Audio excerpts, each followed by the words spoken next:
Welcome to the deep dive. Today, we're really digging into something core to the 21st century smart lifestyle. Our focus, it's squarely on the architecture and the advances happening in unsupervised models. We're basing this on that chapter, architecture and advances in unsupervised models, a conceptual approach for 21st century smart lifestyle.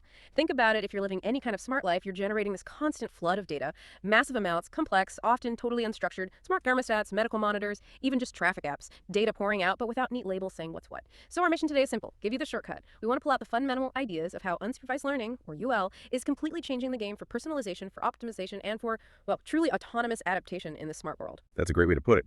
And it's important to frame this right. This isn't just a minor tweak. It's more like an evolutionary leap, really.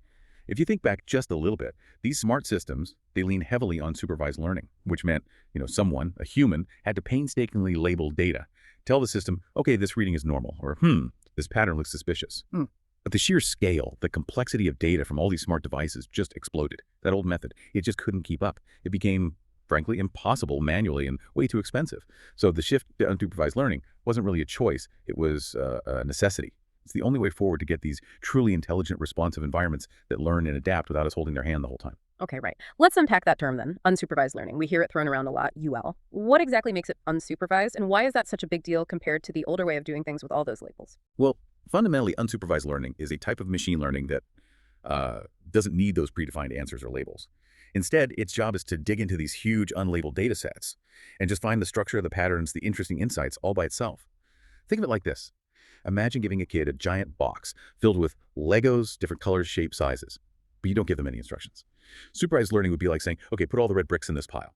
Unsupervised learning, the kid just starts sorting them, maybe by shape, maybe by size. They find the inherent structure without being told what the right structure is. Ah, okay. So it discovers the patterns rather than being told the patterns. Exactly. Mm-hmm. And that ability to handle raw, unstructured data volume.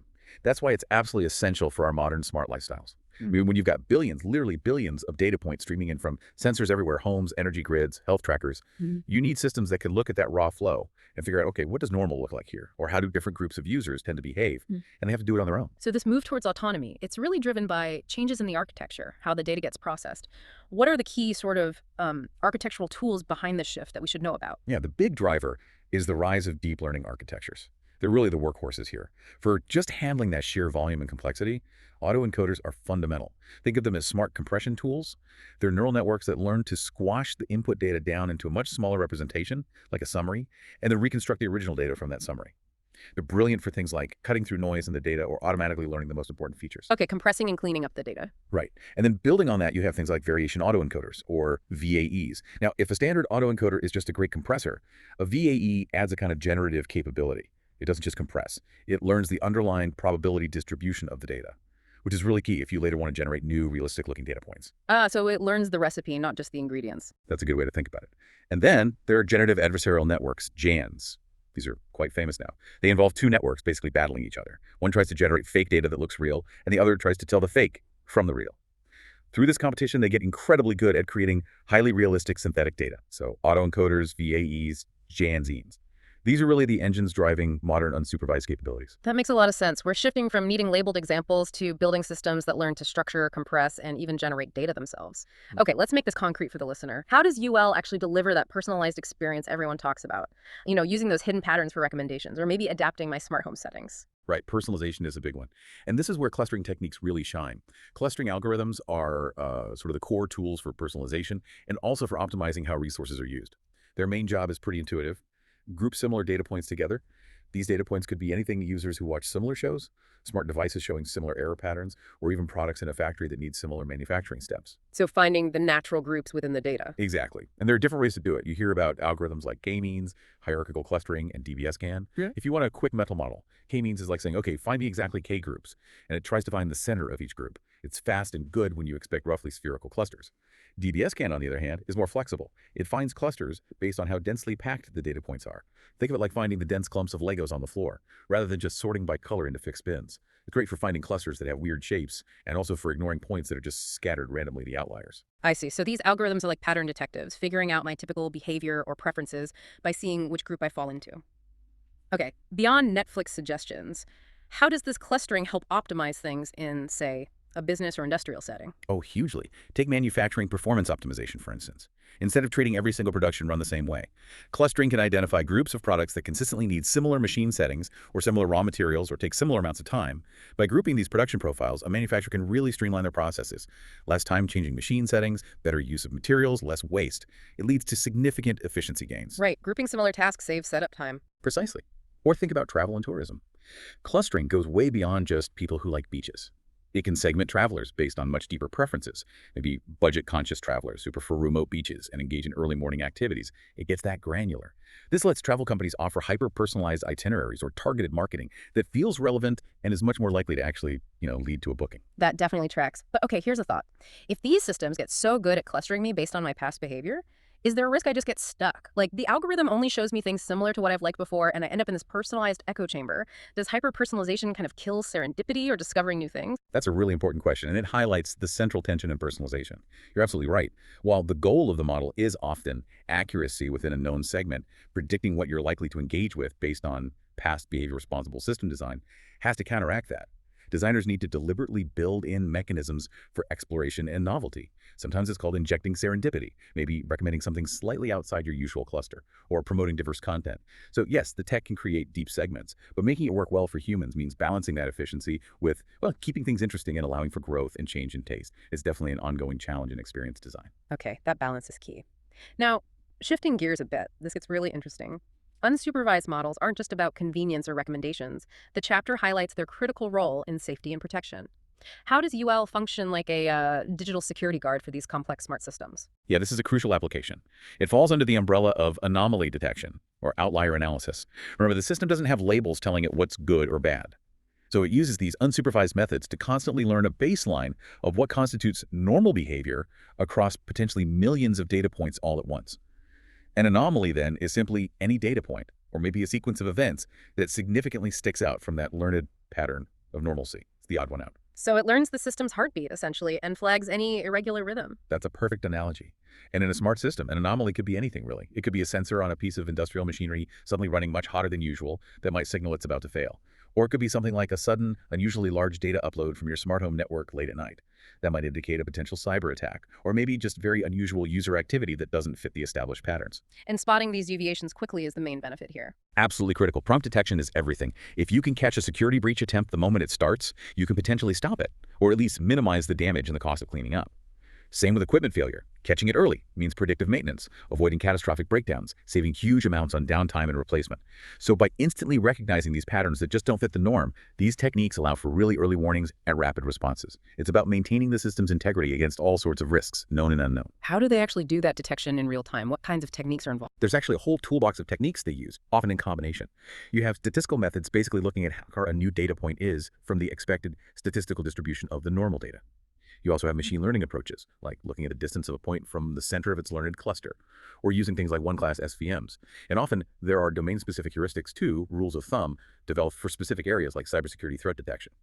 But the core idea is always that continuous real-time analysis of patterns to spot those subtle or not-so-subtle deviations that need a closer look. Okay, makes sense. Now, moving towards the cutting edge, you mentioned earlier GANs and VAEs.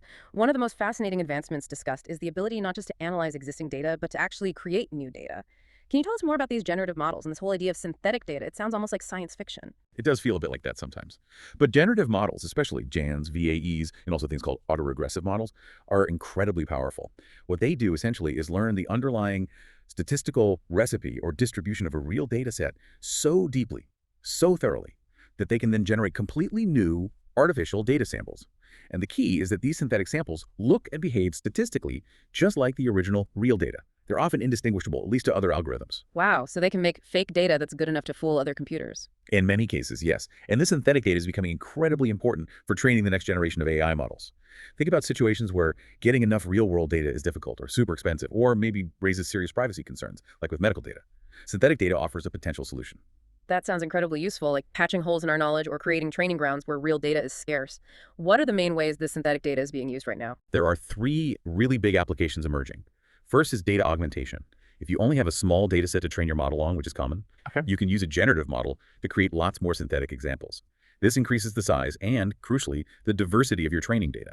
And that usually helps the final model generalize much better when it sees new real-world data it hasn't encountered before. So, bulking up small data sets to make models more robust. What else? Second is data imputation. Real-world data is almost always messy. It's full of missing values, gaps. Generative models can be used to intelligently fill in those gaps. Instead of just putting in the average value or deleting the record, they can generate plausible synthetic values based on the patterns learned from the rest of the data. This makes a data set much more complete and usable for training. Okay, filling in the blanks realistically. And you mentioned a third application, something about bias. Yes, and this might be the most impactful one, ethically speaking. It's about addressing data bias and class imbalance. Very often, real-world data sets reflect historical biases. Maybe they underrepresent certain demographic groups or certain rare but important events. If you train a model on biased data, you get a biased model. Simple as that. Generative models offer a way to potentially fix this. You can specifically use them to generate more synthetic samples for those underrepresented groups or classes. You can actively rebalance the dataset before training the model. Whoa. Yeah, this can help promote fairness and equity in the resulting machine learning systems. It's a proactive way to try and build less discriminatory AI. It's really transformative potential there. That is massive. The ability to essentially correct historical data imbalances before they poison the AI. That's huge. But okay, creating fake data, even if it's statistically good fake data, surely there are catches. What are the big challenges or downsides to relying on synthetic information? Oh, absolutely. It's not a magic bullet. There are significant challenges. One major one, especially with GANs, is something called mode collapse. This is where the generator part of the GAN gets lazy, essentially, and starts producing only a very limited variety of samples. It finds a few things that fool the discriminator and just keeps making those, failing to capture the full diversity of the real data. So it gets stuck in a rut, producing boring fakes. Kind of, yeah. You also just face general training instability. These generative models, particularly GANs, can be notoriously difficult and sensitive to train properly. They require careful tuning and often a lot of computational power. And fundamentally, you always have to rigorously validate the generated data. Does the synthetic data truly reflect the important statistical properties of the real data for your specific task? You can't just assume it's good enough. You need processes to constantly check its quality and fidelity, making sure the fake data is actually teaching the model the right lessons. Got it. So powerful tool, but needs careful handling and validation. Okay, let's try and pull this all together then. What's the big picture takeaway here? We've talked about these complex architectures like autoencoders, learning representations, clustering, finding patterns for personalization, anomaly detection for safety, and now generative models creating synthetic data. How is this whole unsupervised toolkit fundamentally reshaping what smart living even means? I think the big picture is that unsupervised learning is the engine driving smart systems towards genuine autonomy and adaptability. We're moving beyond systems that just follow pre-programmed rules or rely on labeled examples. We're building systems that can understand complex, messy, unlabeled data streams, find the hidden structure within them, adapt to changing conditions, personalize experiences dynamically, and even protect themselves from threats or failures, all with less and less direct human oversight. So it's less about programming specific responses and more about enabling systems to learn and react on their own. Exactly. Unsupervised learning is really paving the way for our smart environments, our homes, cities, healthcare, transportation, to become not just efficient, but truly autonomous, deeply adaptive, and highly responsive to us as individuals and to the complex world around us. It's basically the necessary foundation for the kind of intelligent, data-rich future we're heading into. Right. And while these models, this whole approach clearly promises incredible breakthroughs in efficiency, personalization, safety, like you said, the shift towards such powerful autonomous systems raises some pretty big questions, doesn't it? So maybe the final thought to leave you, the listener, with today is this. As we push towards this future of autonomous adaptation, where systems learn and change and make decisions increasingly without our direct input, how do we strike the right balance? How do we ensure these incredibly powerful tools are developed and deployed responsibly? How do we manage the critical ethical considerations, the privacy implications that are needed to actually build and maintain public trust in these rapidly evolving smart systems? Maybe go explore that concept of responsible implementation a bit further. Feels like the next crucial frontier. Thank you for joining us for this deep dive.